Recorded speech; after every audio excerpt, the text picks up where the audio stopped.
What's up, guys? Our Wrestling Podcast back at you with another episode. This is Dave Vicious, along with Just the Total Package and Craig the British Bulldog, bringing you our perspective on the world of professional wrestling. No inside sources, no ties to the industry, just stories from the diehards, sharing opinions with you. I do miss Joe.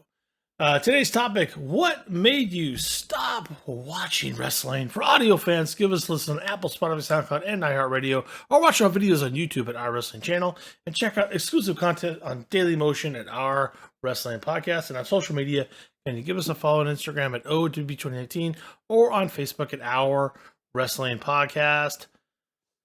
There are moments where we definitely almost stopped watching wrestling. We talked about it quite a bit.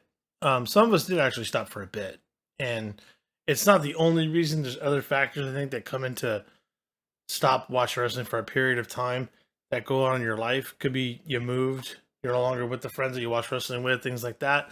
But there's definitely some moments where if it was really good, you'd be like, hey, new friend, you got to watch this, right? So, just what do you got on this to summarize? I've never stopped.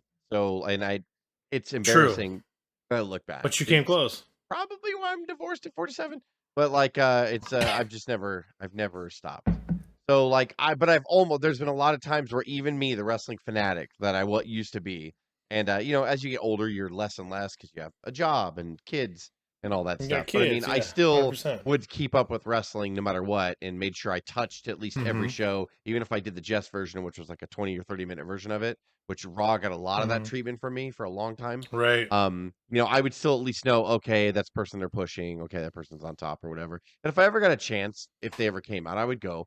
But there was a couple times in my life where I almost stopped. I remember distinctly going are we done here? That was my thought. Am I done with this? Is this going to happen? And then it just somehow I'll kind of barely hang on, and then I'll get time and wrap my mind around it again or whatever. So it's been a long run since I was 10 years old. But yeah, I've never really stopped watching wrestling, but I've almost done it, which is acceptable for this topic. And I know some people have kind of stopped for a bit. You two, I think, stopped for a bit. I think even Cuz stopped watching WWF for a bit, he said, and he watched just other things online, some Ring of Honor and stuff like that. And to your point, Jess, I never stopped knowing what was going on in wrestling. It's stopped watching, I guess, religiously or the weekly shows and keeping up on a daily basis. I don't think so. I always was like, oh, wow, a WrestleMania, that's interesting, or kind of still reading the dirt sheets and still doing the thing. So it's almost like I take this episode as moments that I wanted to stop and be like, this is ridiculous, I should stop. Or moments I was like, I'm less interested, and then it led to a lack of interest moving forward. I'll just kick it off then, and we'll just go. Go, buddy. Yeah, do it. Mine was 1995. It almost killed me. Oh shit. It almost killed me. Which is so funny when I say that, because I was so close to the NWO and WCW getting their shit together, and then that forcing Vince and all the revolutionary stuff with Austin and the Hart Foundation in 97. I was right there, but in 95 I was done. I remember specifically, it was an episode of Nitro, and Hogan came out, and I was just he was getting half booed all the time. It was just it was all old and done, and WWF product was just shit in 95, just shit. With Diesel and Mabel and fucking all, it was just wrestling. American wrestling was in such a depression in 95. It was terrible. WCW was super old, and you saw some version of Anderson, Flair, Savage, Hogan somehow every goddamn week. And when Nitro started, Nitro wasn't this goddamn revolutionary program. There was a lot of the original Nitros that were just bad. And so I remember it mid to late 95, I'm like, I might be done with this, because we were that close to the cruiserweight division. We just weren't there yet. And then I remember Hogan came out one time, and he was just getting half booed on a Nitro, and he was wearing red long tights. He got so lazy and bored that he's like, I'm not going to wrestle in my underwear tights anymore. I'm just going to wear, I know he would wear the Lakers going on with it, Hollywood Hogan. This is before Hollywood Hogan. And he just came out, and I'm like, oh, so now you're just going to wear what you were wearing when you got to the building that day now? And I remember just specifically thinking that, and I was almost done. I was like, I think I'm done with Hogan. And because you know me, I was a big, huge Hogan homer, just huge. And but yeah, finally, I just looked at it and I was like, I think I'm done here. Both promotions suck. WCW still was putting Hacksaw on and all that stuff, and like, and I can only see Flair and Savage so many times, or Hogan and Flair, or some Dungeon of Goddamn Doom was just so bad, That was and like so bad. it was so bad. And people like the Giant, they were a little interesting because he debuted kind of around that time, but I was still like, they don't know what to do. Like I never got a feeling of like we know exactly what we're doing from WCW. Like I never got that feeling from WCW, even though they went through periods where I really loved them. But like so that 95 was my time. No specific match, just Diesel and Diesel and Mabel. Like it was the $1 Million Corporation I hated, and like I hated Dungeon of Doom. There was nobody left. It Like was Sean was a bright spot. awful. Yeah, Sean was a bright Awful. spot. And the young guys like Eddie and all them were way too new in WCW for me to even know I liked him yet. Like so, there was just Right. I was just getting done at the end of 95. I was really considering like, if I just stop doing this, like I don't think I'm gonna care anymore. Like stop watching them. I'll beat you by 2 years, and I don't know how serious it was because I think we watched all through '94, Interesting. in high school. But I do remember Hogan in WrestleMania 9, that whole like Yoko and Brett thing. I remember absolutely hating that and saying like, "What are we even doing?" Like even like Well, 18-year-old, 17-year-old. to your Craig was point, just that's like, where it that started. is Like fucked up. we Yeah. started getting all those feelings in 93, 94, and in 95 I was just done. But yeah, like the Yeah. 93 Hogan bullshit, and then nobody I hate believed you in guys Brett. right I mean, that was just so. Even back then, we just was. Yes. I guess I might be projecting. This is but- all. This is also true.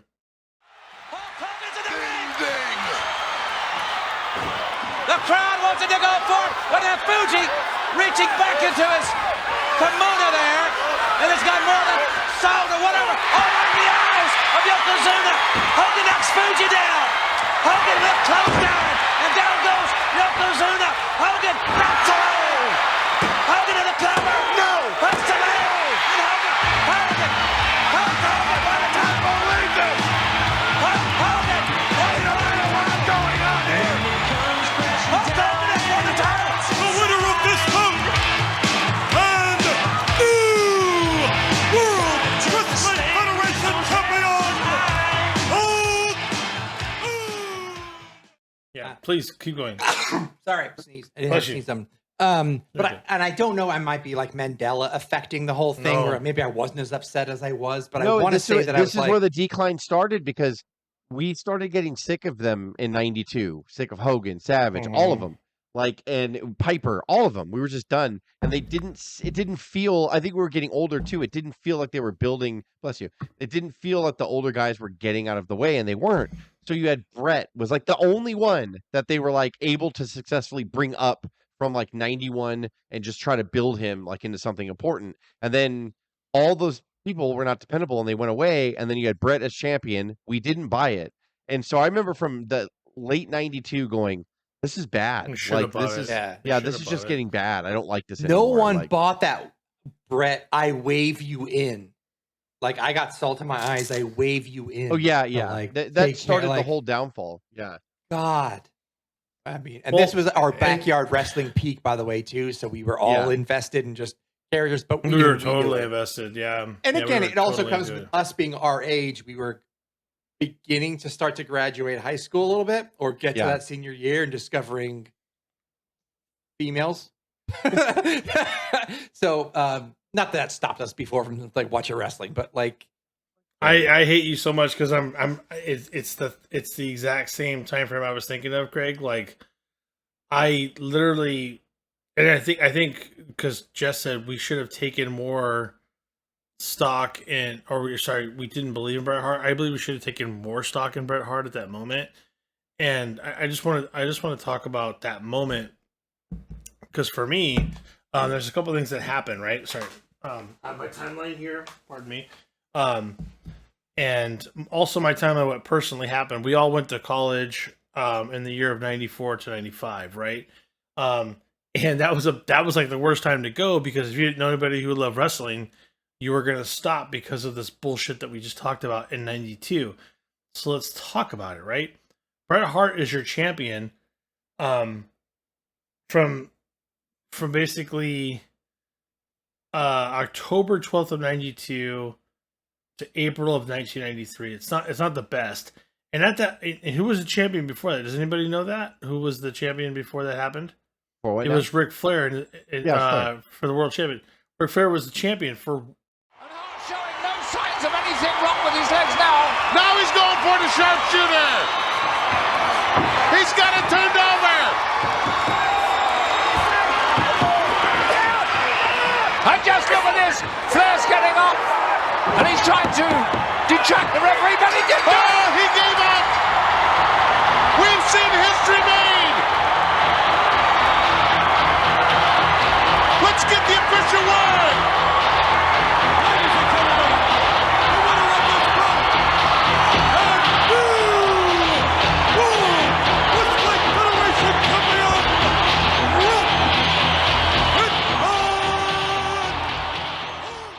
Oh, sorry, he drops it to Randy, then it goes back to Rick, and then he drops it to Brett. And then after that, we're only talking about 6 months that Brett holds that title for, which everyone else is holding it for years, and he loses it to Yoko in a shit match of salt in the eyes, and doesn't even take the finisher. And to Craig's point, Hogan comes in and beats Yoko in less than 5 minutes to win the championship again. But here's where it gets even weirder, right? Because Jess ran out the door, just losing his mind, understandably so. But here's where it gets weird. Yoko beats him 2 months later. What the fuck was the point? What was the point of any of that? Because here's the thing. The thing that sucks about the whole thing is Hogan was never going to be there full time. So either you make Brett the champion he needs to be, or you run with a legitimate heel champion of Yokozuna for a year plus. Which, by the way, That's what they Yoko did. held the title. He did that. He exactly did that. So here's my question to you. Vince was trying to make Hulk happy, right? Yes. I guess so, because here's the thing. They already had to default to an outdoor venue in Vegas. All to what? Who are you placating at the end of that pay-per-view at that moment? What are we talking about? Well, it's not going to get any buys to the next event. That's not happening. We all saw the buys. We all know that didn't work. So why? No, it's renowned as one of the worst WrestleManias of all time, but it was 100% bank on Hogan returning and getting back to the glory days of. And he never did that. He gave it up. And he gave it up. He left in June. He gave it up. Right? He gave it up at the next pay-per-view, essentially. And so what? Who does that help? What does that do for the branding? What does that do for wrestling in general? It doesn't do anything. All it does is go, well, I'm gonna stop watching, and I'd see things, but I could never understand or keep up. I would have to watch documentaries to understand what really happened, because I did not watch any of the Monday Night Wars. I stopped watching until probably the Attitude Era, 2000, 2001, when everything kind of broke up. That's when we really got back in it, because that's when we were all back from school, and we all kind of reconvened, and our wrestling community got back together, and shit just exploded. And then we saw the Attitude Era, which I very much love the Attitude Era. And a lot of people are like, it's too much. There's not enough story, all the talent, but like the matches that are from 01 to 06, man. Like there's so much meat. It's incredible to watch. There's so many great matches, and I'm glad I was able to get back into it. But I blame 1992 for my lack of 95 to 2000 watch, because just made no sense. Well, yeah. Well, it's round two. Well, I think we could even talk about too, just we don't even have to do rounds, just because I think then the next time that I really got challenged was before the pandemic, right before the pandemic, and the pandemic itself. 2015, 16 WWF fucking sucked, or WWE sucked. Tough. It was all tough. And right before the pandemic, they were half selling buildings. They were tarping off half arenas. It was not good. The stock, the business was doing well and everything, and the stock was not doing well. But and I think they even got that crazy Fox deal before the pandemic, right? So it's they were business-wise, they were killing it, but the product was so bad. And I remember during the pandemic is when I was like, maybe this is it. And that's what I really thought too. I was like, maybe this is where I say goodbye to it, because I hated it for 5 years before the pandemic. It was bad. Yeah. And any cool person that would get over, Vince would stifle eventually anyway. from Punk to Bryan, even though Punk had been gone for a bit. But I mean, like, just anything that I was hoping, okay, here we come, an edgier product. Fuck, nope, right back to fucking garbage. Like, right back to kids, right back to scripted, awful promos. Like, and I just got to the point where, like, 5 years before the pandemic, I was like, I think I might be done. And then during the pandemic, I was like, this might be my getaway. This might be the reason why, oh, you loved wrestling for so long. Yeah, just during the pandemic, I just stopped. Like, and I really thought so. I really thought that was going to be it for me. And then I somehow kept, again, drudging on. AEW was a big part of that. And because you had something else to watch. And the only thing that saved me during the pandemic was it's the only thing that they had. There was nothing. Sports was dead. Live things were dead. The Thunderdome at least tried. And then it was just some respite from being locked down. And like, but you're right. It was just. It was so bad. The pandemic, and before that, like I said, was bad too. Like he was it was terrible. Like before that, like from like 2015 on, and even before that, it was getting rocky. But from like 2015 on, it got really tough. The only bright spots were like the women's revolution was awesome, and like that was fun to see. But there was just some blips that would come up or whatever. But for the most part, I was like, this is all bad. Like just really, really bad. I remember like 3 or 4 WrestleManias in a row just being like, I couldn't wait till they were over. I'm like, just stop. Like. This is all bad. Like, this is all terrible. And that was also when it was like, we didn't know it, but WrestleMania needed to be 2 nights when we didn't believe it could be 2 nights. And they were just cramming so much bullshit. It's kind of AEW now at their major. That might be one of the only good things that came out of the pandemic. 13 matches. Right? Yeah, holding it 2 nights. 2 good things that came out of the pandemic. The Boneyard match and 2 nights of WrestleMania. Other than that, like, I could... I thought you were an American badass. Huh? You know what you look like now? A broken down old.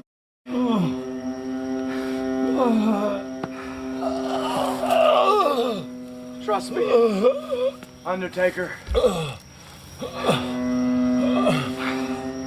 I'm doing the world a favor.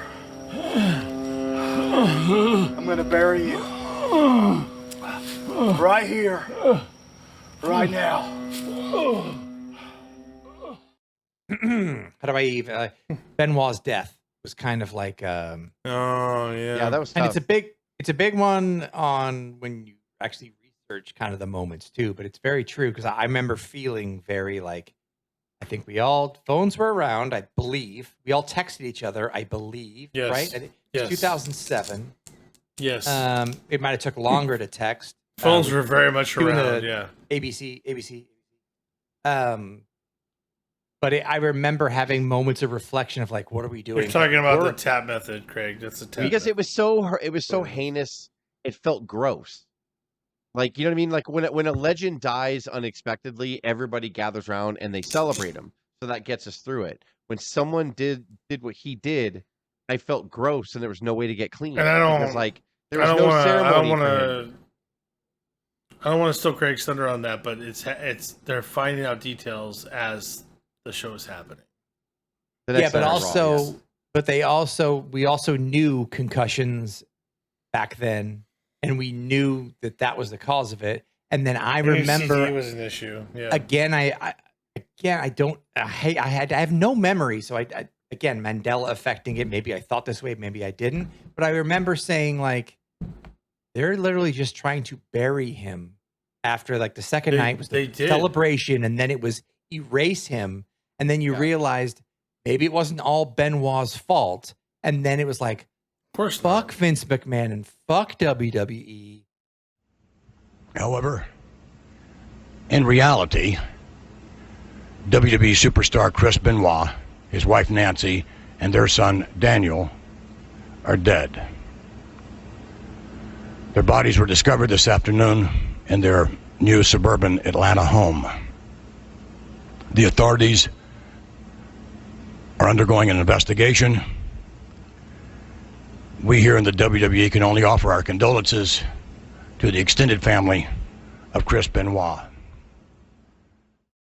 You've caused all of this. You've let him fucking work like this and blah, blah, blah. And then I was just like, this is not worth it. I have to be a little fair on that. He did a lot of that same shit in New Japan, did in WCW.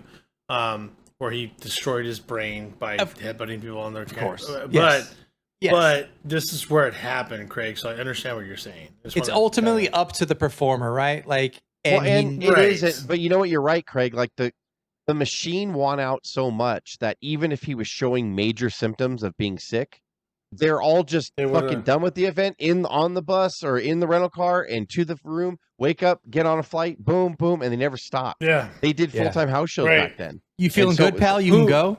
Sorry, Yeah, your bell rung, who pal. knows you if, wouldn't have been able to that, see a difference. You wouldn't have known. You thought maybe Benoit was just tired. If, He probably was acting Eddie, weird before. Hey, if Eddie Guerrero hadn't had issues in the Swiss tournament and died there, maybe he would have had a similar issue at home. We don't know. Yeah. Vince didn't know that was going to carry on like the way it did. He had no idea. He just wanted to fucking and stomp also I him think out. this too is kind of an extension off. A lot of casual fans stopped watching in the Invasion Angle area because after WCW got bought, like people, and the NWO to me is just an extension of the Invasion. Like, and they just ended up doing it in January of 2002 because that's when the contracts were available to expire. Correct. So like, all 2001, it just like, to me, it all blended in. Like, and then SmackDown finally got really good in 2003, like in 2004. And so like, that's when I really started watching SmackDown a lot more. That's what, was Heyman running it then, right? Or no? Yeah. Before they did the Ruthless Aggression era that we think so fondly of, they went through that disgusting Invasion Angle, NWO, like 01 and 02. And again, there were bright spots, but that a lot of the casual said, see ya, because there was no more competition. And the wrestling product got so you were bringing these big names in and they couldn't deliver. And so it was like, okay, like, and it was a bad storyline on top of all of it.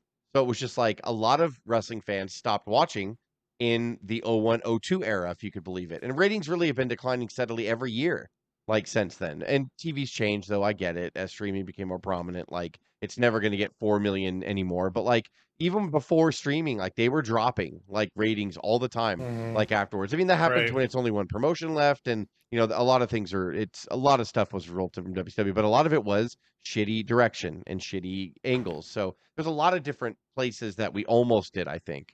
So some of the people real quick before we sign off, I went on the Reddit thread, Craig, that you put up and gave me idea for this episode.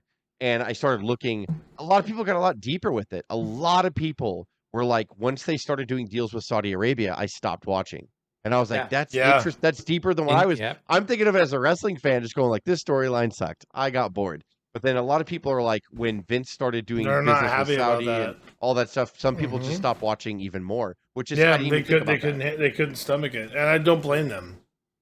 Yeah, I haven't watched several Saudi pay-per-views because of that.